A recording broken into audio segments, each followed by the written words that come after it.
दुर्गा जी के घर में एकमात्र उन्हीं का राज चलता आ रहा था। घर के सभी लोग दुर्गा जी के व्यवहार से बहुत दुखी थे, पर कोई भी कुछ नहीं बोल पाता था। एक दिन दुर्गा जी के छोटे बेटे सुनील ने लव मैरिज कर ली। अब देखना है कि दुर्गा जी करती क्या है। सुनील की पत्नी दुर्गा जी के घर में रह पाएगी? छोटी बहू, ओ छोटी बहू, बड़ी बहू, तू यहाँ बैठकर इसके साथ गप्पे मार रही है? घर का सारा कामकाज कौन करेगा? इतने सारे कपड़े धोने के हैं, कौन धोएगा? जा, जाके धो। मैं चाहती हूँ माँ जी। तुम बैठो राधा, मैं घर का काम करके आती हूँ। चलो दीदी, मैं तुम्हारे साथ काम करूंगी। अरे नहीं नहीं, ओहो हो, क्या प्यार उमड़ रहा है एक दूसरे पर? जाओ तुम जाकर बर्तन धो। प्यार करने के लिए हम लोग हैं ना यहाँ। जा। जाती हूँ माँ जी। मायके से तेरे माँ बाप ने क्या क्या देकर भेजा है तुझे? माँ जी, मेरा आज इस घर में पहला दिन है, इसलिए मैं अपने बारे में आपको सब कुछ बता देना चाहती हूँ। मेरे माँ बाप, भाई बहन कोई नहीं है। बचपन में ही मेरे माँ बाप गुजर गए हैं। पैदा होते ही अपने माँ बाप को खा गई। क्या शुभ चरणों वाली बहू आई है मेरे घर? माँ जी, मैं तो ये समझकर यहाँ आई थी कि बचपन में जो माता पिता का प्यार मुझसे छीन गया था, वह ममता, वह प्रेम मुझे आपके चरणों में मिलेगा। वाह वाह, क्या रस भरी मीठी मीठी बातें करती है। हाँ, अरे मैं भी तो चेहरा देखूं छोटी भाभी का, नाक नक्शा। अरे मोहिनी, तुझे किसने खबर दी? तू तो अपनी सहेली की शादी में जा रही थी ना?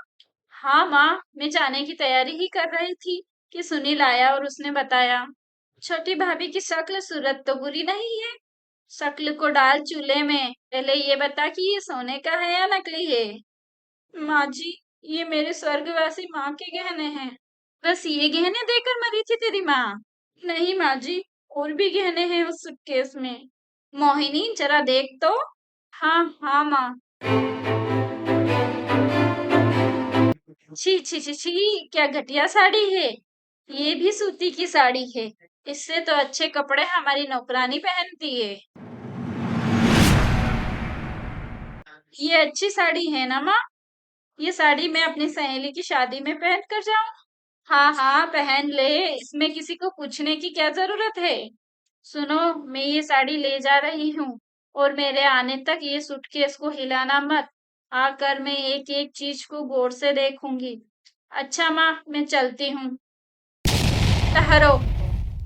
छोटी बहू, सुना नहीं तुमने? उसने क्या कहा? ये साड़ी पहनकर वो अपनी सहेली की शादी में जा रही है। सहेली की शादी में जाना है तो वो अपनी कीमती साड़ी पहन कर जाए। एक बेचारन की साड़ी पहनेगी तो शर्म नहीं आएगी? घर में आए हुए 1 घंटा नहीं हुआ, देखा इसकी जुबान कैंची की तरह चल रही है। मैं कहती हूँ दे दे साड़ी। नहीं, जिस घर में नौकरानी इससे अच्छी साड़ी पहनती है, तो ये इस घटिया साड़ी को पहनने का शौक दिखा रही है। और माँ जी, क्या आपने अपनी बेटी को विदा करते टाइम एक भी कीमती साड़ी नहीं दी थी, जो वो अपनी सहेली की शादी में पहन सके? आप तो बिल्कुल मेरे मामा की तरह गरीब निकली। ये क्या कह रही हो तुम मेरी माँ को? क्यों, तुम्हारी माँ को मैंने कुछ कहा तो तुम्हारे दिल में आग लग गई? अरे थोड़ी देर पहले तुम लोगों ने मेरी माँ को पता नहीं क्या क्या कहा। सोचो मेरे दिल में क्या गुजरी होगी। तुम्हारी नजरों में मेरी माँ एक भिखारन है, तो मेरी नजरों में भी तुम्हारी माँ। नहीं, चुप हो जा राधा। इन लोगों ने मेरे माँ बाप को बुरा भला कहा, गालियां दी उन्हें। ये सब सुनकर मैं चुप हो जाऊं? मैं चुप नहीं रह सकती। भगवान के लिए चुप हो जा छोटी बहू। ओ, तो तुमने इसके कान भरे हैं, और इसके मन में हमारे खिलाफ जहर तुमने घोला है। इसलिए 10 मिनट में 10-10 लंबी जुबान निकलकर हम लोगों से लड़ना शुरू कर दिया है। बेगुनाह बड़ी भाभी को क्यों दोष दे रहे हैं? इसलिए कि वो आपके इल्जाम और गलतियां सुनकर चुप हो जाए। ये चुप हो जाती होंगी, लेकिन मैं चुप नहीं रह सकती। जबरदस्ती गालियां और जुल्म सहने की आदत नहीं है मुझे। छोटी बहू, ये साड़ी मोहिनी को दे दो। नहीं दीदी, ये साड़ी मेरे गरीब मामा ने अपनी मेहनत की कमाई से खरीदी हुई है। देते समय उन्होंने कहा कि बेटी, अपने ससुराल में जिसे अपनी माँ समझना, उन्हें प्रणाम करके उनके चरणों में साड़ी रख देना। तो पहले क्यों नहीं बताया कि तुम्हारे पिता समान मामा ने ये साड़ी मुझे भेंट दी है? बेकार साड़ी के लिए झगड़ा हो रहा था। बेटी, ला वो साड़ी मुझे दे दे। जी नहीं, ये साड़ी आपके लिए नहीं है। नहीं, ये क्या किया राधा तुमने? माँ जी के रहते हुए ये साड़ी तुमने मुझे दे दी। माँ का प्यार कभी पाया नहीं मैंने। बस एक ही आस लगाए रहती थी कि जब कभी ससुराल जाऊंगी तो सास की गोद में सर रखकर खूब रोऊंगी, उनसे माँ का खोया हुआ प्यार फिर से पालूंगी। लेकिन इन्होंने इन्होंने माँ नाम की शब्द का इतना अपमान किया है कि जो तस्वीर में अपनी माँ की बनाकर आई थी, इन्होंने तानों के पत्थर मार मार कर इनके टुकड़े कर दिए। अरे इन्हें तो माँ कहना भी ममता की तौहीन होगी। सुन लिया, ये दो कोड़ी की लड़की कैसी बड़ी बड़ी बातें कर रही है। ठहर जा, मैं अपनी सहेली की शादी से आती हूँ, फिर मजा चखाऊंगी। रुको, जाने से पहले तुमने जितनी भी चीजें उठाकर बाहर फेंकी है, उन्हें पैक करके रख दो। क्या? मैं रखूंगी? हाँ हाँ, तुम रखोगी। तुम बड़े घर की बहू हो, तुम्हारे घर में बहुत से नौकर चाकर होंगे, लेकिन तुम्हारी माँ के यहाँ कोई नौकर चाकर नहीं है, इसलिए ये काम तुम्हें करना पड़ेगा। चलो उठाओ ये सारे कपड़े। रहने दो छोटी बहू, मैं कर देती हूँ। नहीं दीदी, तुम कुछ नहीं करोगी और ना ही मेरे बीच में आओगी। सुनो, अगर तुम अपनी सहेली की शादी में सही सलामत जाना चाहती हो, तो ये सारे कपड़े उठाकर तुम खुद सूटकेस में रखोगी। अरे बाप रे बाप, ये क्या आफत की पुड़िया उठा लाया है सुनील। मैं अभी जाकर उन्हें बताती हूँ कि ये क्या मुसीबत आ गई है हमारे घर। माँ, तुम कहाँ जा रही हो? ये कपड़े तुम सूटकेस में अभी रखोगी। चलो रखो। मैं कहती हूँ इस घर में क्या हो रहा है? कुछ सुना तुमने? मैंने तुमसे 1000 बार कहा है और आज फिर कहता हूँ कि दिखाई भले ही न देता हो मगर सुनाई तो देता है।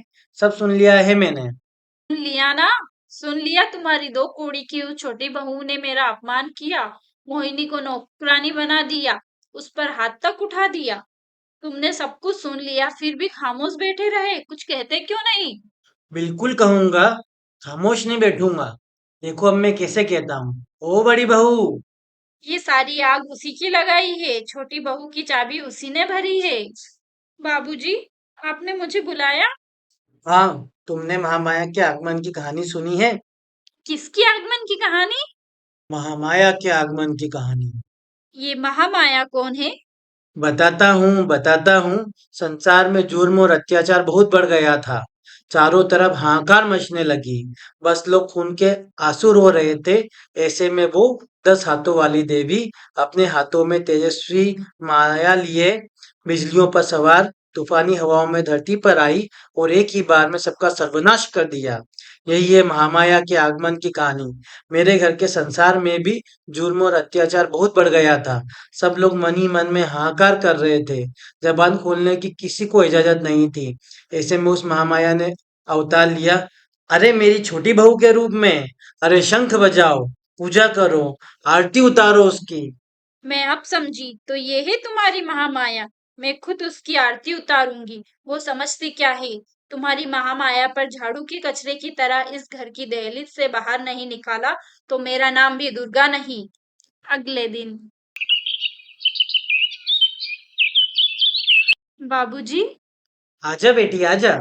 बड़ी दीदी कह रही थी आपके पैर दुख रहे हैं, मैं दबा दूं? ढंगी कही की, पैर दे बैठू। अरे नहीं नहीं, तुम मेरे पैर रहने दो। तुम अपनी सास का गला दबा दो। क्या कहा आपने? मेरा गला दबाने के लिए? तुम भड़को मत। तुम्हारा हमदर्द होना असल में क्या है? जैसे आदमी पैदल बहुत चलता है तो कैसे उसके पैर दुखने लगते हैं, तो तुम्हारा गला बहुत चलता है। गालियां देने में मजा आता है, फटकारने में चलता है, चिढ़ने में चलता है, तो कितना दुखता होगा। दबाने से जान आ जाएगी, फिर से चिल्ला सकोगी। आओ मैं भी दबा देता हूँ। आओ। आप अपने हाथ दूर ही रखिए मुझसे। गले दे बैठू। मजाक कर रहा हूँ, कभी सच में मत दबा देना।